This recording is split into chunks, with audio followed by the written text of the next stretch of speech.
Bonjour à tous et bienvenue sur le Coin Comics. Aujourd'hui on se retrouve pour le Coin Kiosque épisode 10 et nous allons parler de Deadpool numéro 1. Ce kiosque comprend deux chapitres de la série Deadpool, Deadpool 20 et Deadpool 21. A savoir qu'au niveau de la pagination ça reste classique pour un kiosque Marvel parce que Deadpool 21 est quand même assez costaud.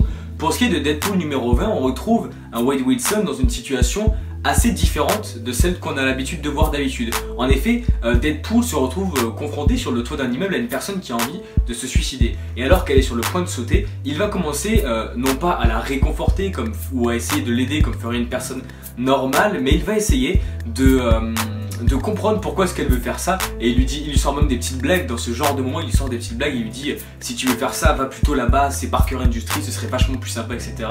Et du coup Deadpool, inconsciemment il va l'aider parce qu'il dit bon écoute, avant que tu fasses quoi que ce soit, avant que tu prennes ta décision, tu vas me suivre et depuis que je suis avec les Avengers, j'ai un carnet de méchants que je peux exterminer quand je veux, et quand j'ai pas le moral, généralement le soir, je sors et je vais les tabasser. Et il prend cette jeune fille avec lui et il va l'emmener dans son aventure, cette petite aventure d'un soir, pour le coup, dans laquelle il va aller tabasser des méchants comme à son habitude. Et on va voir un Deadpool qui se questionne un petit peu, c'est bizarre d'ailleurs, parce qu'il se dit c'est marrant mais je n'ai pas les capacités, je n'arrive pas à l'aider, je ne peux pas aider ce genre de personne, je ne suis pas la bonne personne. Alors il va l'aider tant bien que mal en l'emmenant à des services qui peuvent l'aider, et on retrouve un Deadpool vachement différent et dans une situation beaucoup moins pittoresque que celle auquel il est confronté d'habitude, parce que d'habitude on le retrouve dans des rôles très drôles comme vous le verrez, on verra juste après dans Deadpool 21, et ça a été super intéressant de voir Deadpool sur une situation si critique et comme le dit l'édito, sur un thème aussi critique qui est le suicide pour le coup, et qui a été retransmis dans ce comics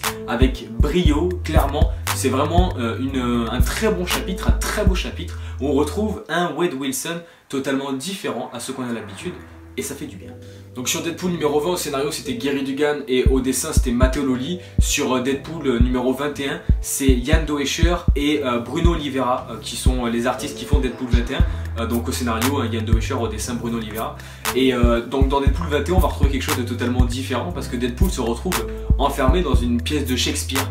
Enfin dans plusieurs pièces de Shakespeare même, j'ai envie de vous dire. Donc dès les premières planches le ton est donné, on retrouve un Deadpool qui parle avec un argot de la Renaissance un petit peu, un langage très soutenu, très différent de ce qu'on parle actuellement, et on le retrouve en fait à la quête de son monde. Il souhaite retourner dans son monde, il sait pas trop comment est-ce qu'il s'est débrouillé pour arriver ici, et Deadpool il va rencontrer premièrement un fantôme qui va lui dire je suis ton père. Alors il y a plein de références à Star Wars, ce genre de trucs qui sont très drôles, c'est du Deadpool mais pour le coup c'est vraiment cool. Et en fait ce fantôme lui dit que le roi du royaume est un méchant et il faut le tuer. Il va croiser ensuite deux femmes qui vont lui dire exactement la même chose, donc il va essayer d'aller tuer ce roi, et on va voir quelque chose de pour le coup totalement différent à Deadpool 20. Cette issue est plutôt pittoresque, mais je dirais même pas pittoresque, elle est drôle et c'est super fun parce que c'est vraiment très cool. Et pittoresque n'est pas du tout un terme péjoratif pour le coup, mais c'est assez marrant à suivre, un Deadpool dans la Renaissance. Moi ça me faisait un petit peu penser au Deadpool Illustrated, c'était une saga complète dans laquelle que vous pouvez retrouver je crois dans la collection Marvel Dark si je dis pas de bêtises, et Deadpool on le retrouvait en train de tuer Dracula, ou encore essayer de berner Sherlock Holmes, et on retrouve un Deadpool un petit peu dans ce système là, un Deadpool qui en fait avance plus pour se marrer, plus pour le fun, avec des répliques totalement barrées et en fait des bulles qui riment les unes avec les autres, tout est écrit en poésie presque, et du coup c'était super cool à lire. Donc on a vraiment une contraste dans ce kiosque entre Deadpool 20 qui va aborder un thème très noir et Deadpool 21 qui va au contraire arriver sur quelque chose de très drôle. Donc c'est la seule série qu'on a sur ce kiosque, et pour l'instant, le mois prochain il y aura des changements bien évidemment, mais franchement un premier numéro super fun dans la continuité de ce qu'on fait pour Deadpool. Deadpool c'est un super héros qui est vachement médiatisé, qui a beaucoup de séries, de mini-séries, de big séries même, j'ai envie de vous dire, sur le personnage depuis la sortie du film, parce qu'il y a vraiment un boom médiatique avec ce film. C'est un personnage déjanté complètement qui a beaucoup plu.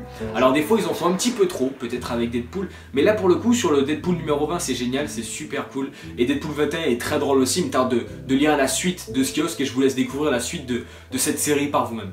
Donc un numéro 1 très cool et très fun, et c'est totalement ce que j'attends en lisant du Deadpool. Donc il n'y a que la série Deadpool, mais le mois prochain vous pourrez retrouver la série Deadpool and the Merciful Money, dans laquelle il y a toute son équipe de mercenaires. On va resuivre les aventures aussi également de Deadpool 2099, donc très sympa, et un kiosque qui tient toutes ses promesses parce qu'il n'a pas à en tenir en fait. On est sur quelque chose de fun, quelque chose de marrant, de très bien dessiné par Matteo Lolli et Bruno Oliveira. et c'est très bien fait. Et franchement, ne passez pas à côté si vous aimez rire un petit coup, si vous aimez le personnage de Deadpool, ou si vous ne connaissez pas Deadpool, bah franchement foncez sur ce numéro 1 qui est un très bon point d'entrée pour le personnage. En tout cas, j'espère que cette vidéo vous aura plu. Si c'est le cas, n'hésitez pas à laisser un like pour faire avancer la chaîne et dites-moi dans les commentaires ce que vous avez pensé de la vidéo et du kiosque pour ceux qui l'ont lu. Pour vous abonner, cliquez ici. Pour regarder la dernière vidéo, c'est ici. Twitter, Instagram, tout est dans la description. N'hésitez pas à me suivre, à partager la vidéo si elle vous a plu. En tout cas, on se retrouve très vite pour de nouvelles vidéos. Ciao tout le monde.